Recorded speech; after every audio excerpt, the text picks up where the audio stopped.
Teachers and good morning all of you, my dear friends and my dear sisters. Myself Sakshi Pandey. I read in a class 10th. Today my topic is mission शक्ति. सबसे पहले हम जानते हैं कि mission शक्ति है क्या. तो मैं आप लोग को बता दूं कि अपनी निजी स्वतंत्रता और स्वयं के फैसले लेने के लिए महिलाओं को अधिकार देना ही महिला सशक्तिकरण है. महिला सशक्तिकरण को बेहद आसान शब्दों में परिभाषित किया जा सकता है, जैसे कि इससे महिलाएं शक्तिशाली बनती है, जिससे वो अपने जीवन से जुड़े हर फैसले स्वयं ले सकती है और परिवार और समाज में अपनी अच्छी जगह बना सकती है. लेकिन हमारे देश में लड़कियों पर बहुत ही अत्याचार हो रहा है.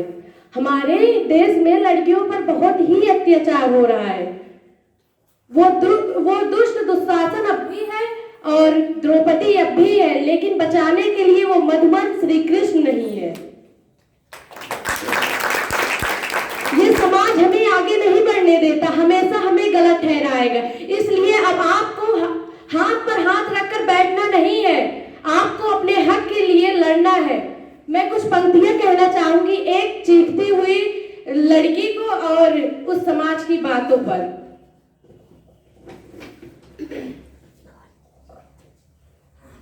मैं स्त्री हूँ, मैं नारी हूँ, मैं कली हूँ, मैं फुलवारी हूँ, मैं दर्पण हूँ, मैं दर्पण, मैं नाद हूँ, मैं ही गर्जन, मैं बेटी हूँ, मैं माता हूँ, मैं बलिदानों की गाथा हूँ, मैं श्रीमद् भगवत गीता हूँ, मैं द्रौपदी हूँ, मैं सीता हूँ, मैं द्रौपदी हूँ, मैं सीता हूँ. पुरुषों की इस दुनिया ने मुझे कैसी नियति दिखलाई है, पुरुषों की इस दुनिया ने मुझे कैसी नियति दिखलाई है.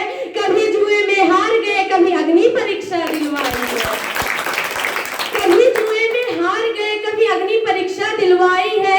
कलयुग हो या सतयुग हो, इल्जाम मुझे पर आता है. क्यों घनी अंधेरी सड़कों पर चलने से मन घबराता है, क्यों घनी अंधेरी सड़कों पर चलने से मन घबराता है. मैं डरती हूँ, मैं मरती हूँ जब सफर अकेले करती हूँ, मैं डरती हूँ, मैं मरती हूँ जब सफर अकेले करती हूँ. डर का साम्राज्य उभरता है, कोई साया पीछा करता है. मेरी मुट्ठी बंध जाती है, मेरी मुट्ठी बंध जाती है, दिल की धड़कन बढ़ जाती है तरल पसीना माथे पर, दिल में मेरे घबराहट है. जाने ये किसका साया है, जाने ये किसकी आहट है, जाने ये किसका साया है, जाने ये किसकी आहट है, जाने ये किसका साया है, जाने ये किसकी आहट है. अंधेरे में उन हाथों ने मुझको बाहों में भींच लिया, एक ने मुंह पर हाथ रखा और एक ने आंचल खींच लिया, एक ने मुंह पर हाथ रखा और एक ने आंचल खींच लिया. नारी के सम्मान को मिलकर तार तार सा कर डाला, नारी को सम्मान को मिलकर तार तार सा कर डाला.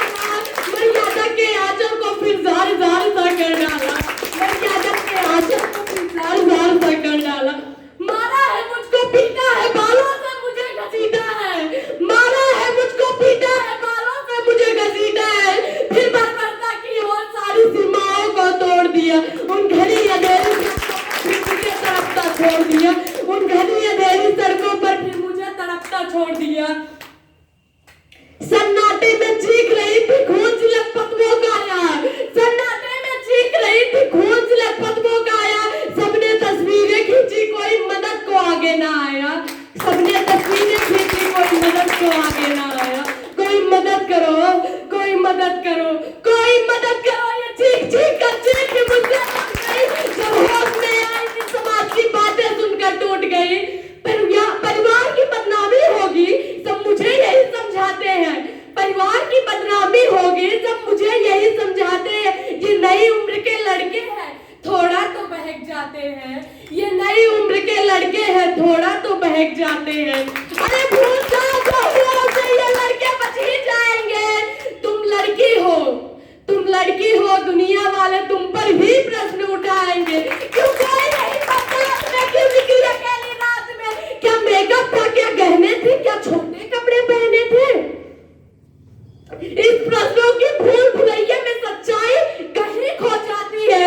सब भूल जाओ कहने वालों, क्या तुम्हें शर्म नहीं आती है, सब भूल जाओ कहने वालों, क्या तुम्हें शर्म नहीं आती है. कैसे भूलो उन रातों को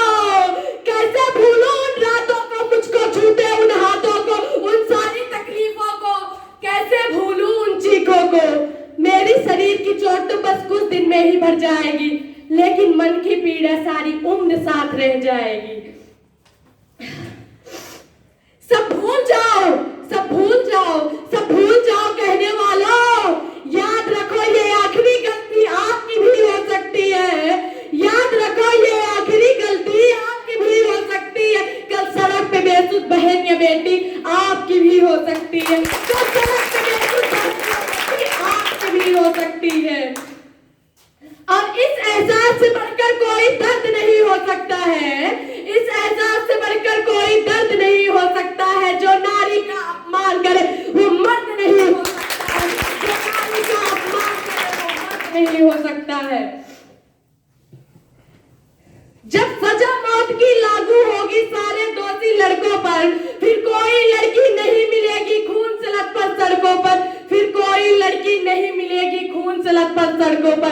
तो आओ प्रण लो मेरे साथ और ये आह्वान करो, आओ प्रण लो मेरे साथ और ये आह्वान करो, अपनी मर्यादाओं को समझो, नारी का सम्मान करो। अपनी मर्यादाओं को समझो, नारी का सम्मान करो।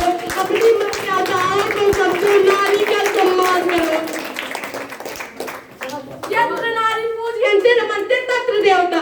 इस वाक्य का अर्थ क्या है कि यदि आप नारी को सम्मान, यदि आपके नारी को यानी आपके घर में रह रही नारी का आप सम्मान करते हैं तो आपके घर में देवता वास करते हैं। तो आप कहेंगे कि हाँ भाई, हम अपने घर में रह रही नारियों का सम्मान करते तो हैं, उन्हें उनके जन्म दिवस पर उपहार देते हैं और शादी के सालगिरह पर भी उपहार देते हैं। मैटर ये नहीं करता कि आप उन्हें उपहार देते हैं, मैटर तो ये करता है कि आप क्या उन्हें सम्मान देते हैं। उनको इस उपहार और इस गहने का क्या करना, वो कुछ नहीं करेंगी इस गहने का। उन्हें तो केवल सम्मान चाहिए जो कि आप लोग उन्हें दे सकते हैं।